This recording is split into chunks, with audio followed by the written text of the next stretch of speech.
Let's have a look at the Oscar tank. I haven't really been showing it much this last week. In fact, this last couple weeks, main focus has been on Discus and Swamp Trolls. Swamp Trolls all upset, trying to desperately save their narrative and harass me into not teaching people that free-floating bacteria is bad. Jim Jones, he said in his video also that you got to have all the bacteria or you're screwing up. You know why he says that, though? He says that because, one, he's lying to you, and two, if you believe otherwise, you're not gonna buy into his products. Free-floating bacteria in your column is bad. Eliminate it, and you'll have healthy, happy fish that don't fight, that live their full lifespans, and you'll actually save money because you don't need all the garbage he's trying to sell. You could do things in any alternative method. You don't have to use mine. I've never been pushing my method. I've just been saying, recognize a snake oil salesman when you see one. It's probably hard for people to do that these days because it's not as common to run into these style cons in our day and age, but they're still there. They're still out there, and that's what he's up to. One of those happy fish. I'm actually going to fast them today. They're not going to get food today. And I really, this tank's due for a water change any old time, but I've been busy and I haven't gotten around to it. So it's overdue, and it's still running beautifully. Bubble situation's not even bad. They're hanging around though, but only a few seconds. There's no danger here, none. Content, happy fish.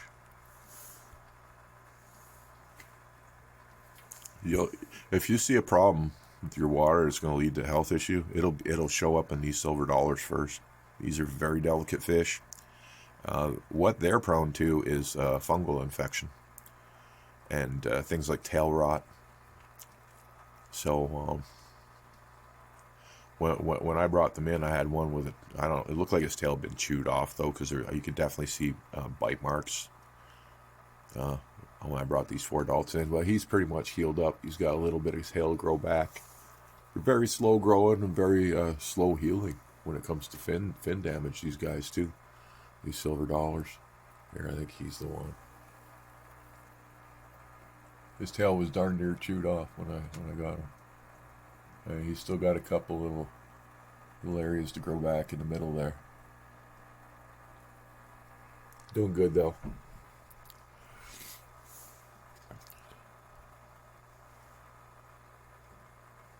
Yeah, the UV's just rocking the world for these guys as well. It's keeping the whole tank in check. They hate that too. Every time someone talks about UV, they absolutely get angry. They get angry.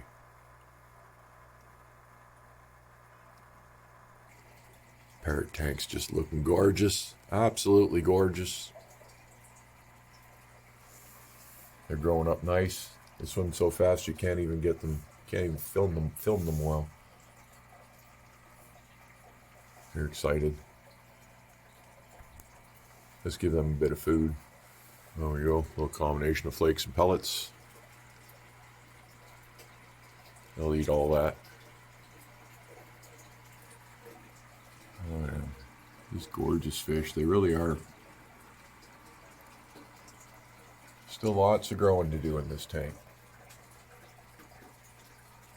Literally brought the polar blues home as fry, so but they've all lived. There's 10 of them. There's still 10 of them. Solid fish. Of course, they got a pretty solid environment to exist in. And the grow outs in the community tank doing their thing. Got our Severums. Got our Honduran red tips. Our Congo tetras.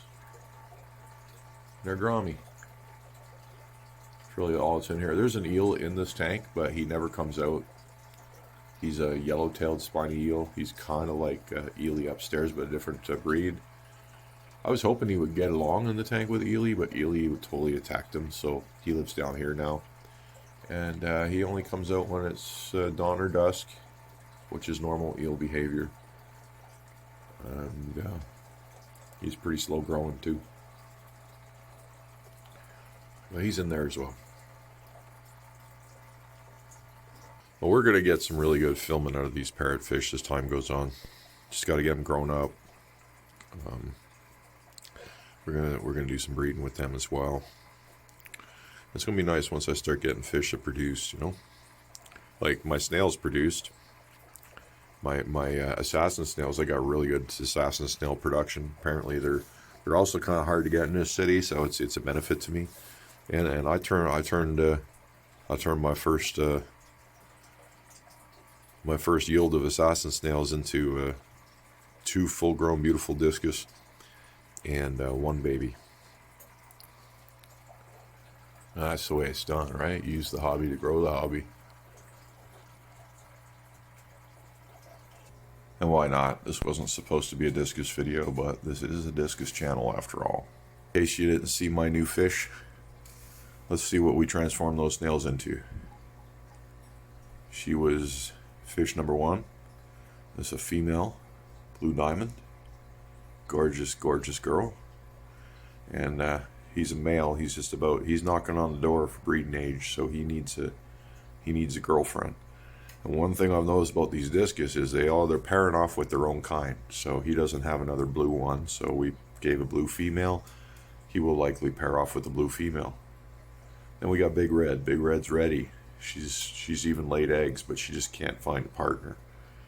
So she's like solo laid eggs and unfertilized. Basically, she gets rejected. Then I picked up some pigeon bloods because in my city I can only get babies. So, but that will take a year before they're ready. Even though I'm growing them out super fast, it'll take a year to get these pigeons ready. And that's if they could both be girls as well. So we've got those snails also transformed and turned into this confirmed male. Now look at him. He's got that really white background with the lines. These are hard to get. And so we got one of those. And then number 3 is this white diamond who eats really well. He's eaten bloodworms, shrimp, and flake so far. None of these new fish seem to want anything to do with my pellets, but that's okay, because they're eating 3 items each at this point, which is good enough, and in a matter of time till they get in on the pellets. I noticed when they arrived yesterday, they were a little pink in the gills on this one, but what I've done is I dosed up their food with some metronidazole, and he's looking better today. And I'll just do that I tend to do that especially when you add a new young fish, then I dose the whole tank's food to make sure everything's going to be okay. If something like those older fish, I'm not worried about them at all. If anybody would carry something in my tank right now, it would be this little guy. And again, I'm not worried about him because he's eating flake, which is a sign, and he's got a good forehead on him. His eye to body size ratio is decent for his size. It's actually pretty good.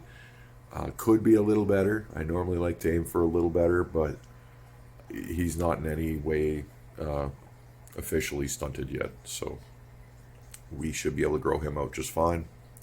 What are those two, huh? Nothing like some beautiful fish and some beautiful, beautiful water. What kind of tank do you want? Certainly no, I'm not ever going to have a swamp tank. This is my style tank. And you can do it too, on a shoestring budget. Just like me, it doesn't have to be expensive. Thank you so much for watching. I hope you all have a wonderful day.